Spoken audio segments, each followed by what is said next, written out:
रेती माफियांना अभय सामान्यांवर कारवाई. बोरगाव निस्ताने रेती घाट प्रकरणावर माजी आमदार प्राध्यापक वीरेंद्र जगताप यांचे गंभीर आरोप. शेतकऱ्यांनी स्वतःच्या शेतातील मुरुम किंवा घर बांधकामासाठी रेती नेल्यास प्रशासनाकडून लाखोंचा दंड व वाहन जप्तीची कारवाई केली जाते. मात्र रेती माफियांबाबत प्रशासन जाणीवपूर्वक डोळे झाक करत असल्याचा गंभीर आरोप माजी आमदार प्राध्यापक वीरेंद्र जगताप यांनी केलाय. नियम सर्वसामान्यांसाठी आणि मोकळीक रेती माफियांसाठी असे चित्र बोरगाव निस्ताने येथील रेती घाटावर दिसून येत असल्याचं त्यांनी सांगितलंय. सन 2025 ते 2026 साठी बोरगाव निस्ताने येथील 3710 ब्रास वाळू साठा 27,28,000 लिलावात मंजूर झाला असतानाही घाटावर खुल्याम अवैध रेती उपसा सुरू असल्याचा आरोप आहे. सायंकाळनंतर वाहतुकीस बंदी असतानाही रात्री मोठ्या प्रमाणावर tractor, truck, Poclain, JCB, suction pump व बोटींचा वापर सुरू असल्याचं निदर्शनास आल्याचं प्राध्यापक जगताप यांनी सांगितलंय. वाळू धोरणानुसार आवश्यक असलेली जिओ फेन्सिंग, सीसीटीव्ही, क्षेत्रसीमा निश्चिती व मानवी सहाय्यानं उत्खनन या अटींची सर्रास पायमल्ली होत असल्याचा आरोप आहे.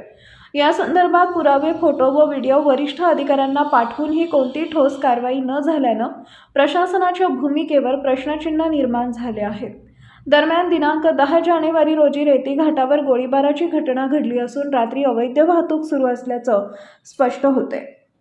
ग्रामपंचायतीच्या नोंदीनुसार 26 डिसेंबर ते 10 जानेवारी दरम्यान 585 वाहनं रेती वाहतूक करताना आढळली आहेत. मात्र शासनाच्या रॉयल्टी पासची माहिती अद्याप सादर करण्यात आलेली नाही.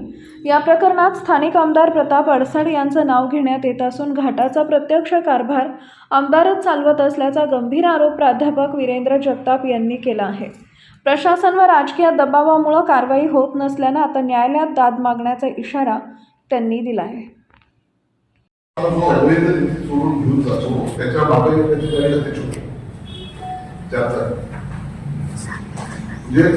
पोलीस कुठून आले, तहसीलदार कुठून आले आणि ज्यांच्या ड्युट्या लागल्या घाला आराच्या रेव्हेन्यू इन्स्पेक्टरच्या प्रत्येकाच्या रात्रीच्या दिवसाच्या हे सोयीस्करपणे पैसे जाऊन आराय तहसीलदार एकावरही कारवाई करत नाही विना राजकीची. म्हणजे काय हे 27 तारीख त्याला भरावं लागणार नाही.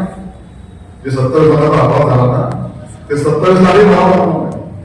कारण राजकीच्या पासेसच नाही त्यांच्याकडून आणि तिथून तर पास होत आहे. म्हणजे चांदूरच्या तहसीलदाराला हप्ता, दुसऱ्याच्या तहसीलदाराला हप्ता, तिकडे धामणगावच्या तहसीलदाराला हप्ता, पुलगावला चालला तर पुलगावच्या तहसीलदाराला हप्ता, पुलगावच्या पोलिसला हप्ता आणि इकडे बाबुळगाव आमचा बाबुळगाव आपण आमच्या धामणगाव तालुक्याला त्याला हप्ता, नांदगाव ट्रक चाललेले तिथे त्याला हप्ता.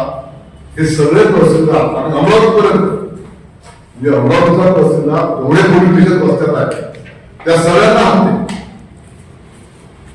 त्याचे रेट म्हणजे रेती भरून द्यायचे रेट मला माहित आहे 12 टक्का, 18 टक्का, 16 टक्का. पण या तहसीलदार पोलीस प्रशासनाच्या आशीर्वादाशिवाय हे शक्य नाही. हप्ते घेतल्याशिवाय हे शक्य नाही. आणि म्हणून आम्ही जसं आपण माहित झालं 27 जणांना रोजचे काका 100 टनचा हिशोब लावला. यावरेज मध्ये 25,000 रुपये टन म्हणजे 45,000 टन 16 टक्का आणि 6 टक्केवाला 15. यावरेज मध्ये 100 टनचे कमीत कमी रोजचे 50 लाख रुपये. आणि छोट्या गाड्याच नाही खटारा ट्रक तुम्ही 6 टक्के वापरत डायरेक्ट 18%, 16% वरच करतो.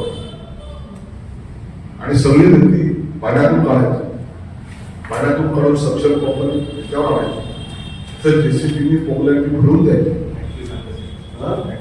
बिलकुल म्हणजे तुम्ही जर गेले फक्त तुम्ही जाताना पत्रकार लोकांना व्हिडिओ कॅमेरा घेऊन गेले तर तुमच्यावर अटॅक व्हायची शक्यता. कारण गोळीबार झाला जातात. म्हणून जायचा असं रस्ता होता विचार मी तुम्हाला वर्धे तुम्ही पाठवतो 2 5 जणांची टीम सगळं म्हणजे इतकं निर्माण सुरू आहे आणि उभारणे सुरू आहे की त्याचा तुम्ही अंदाज. आणि हे सगळं आपल्या स्वतः वर्षाच्या आणि त्याच्या बहिणीच्या आशीर्वादावर सुरू आहे देखील दिलं आहे. आणि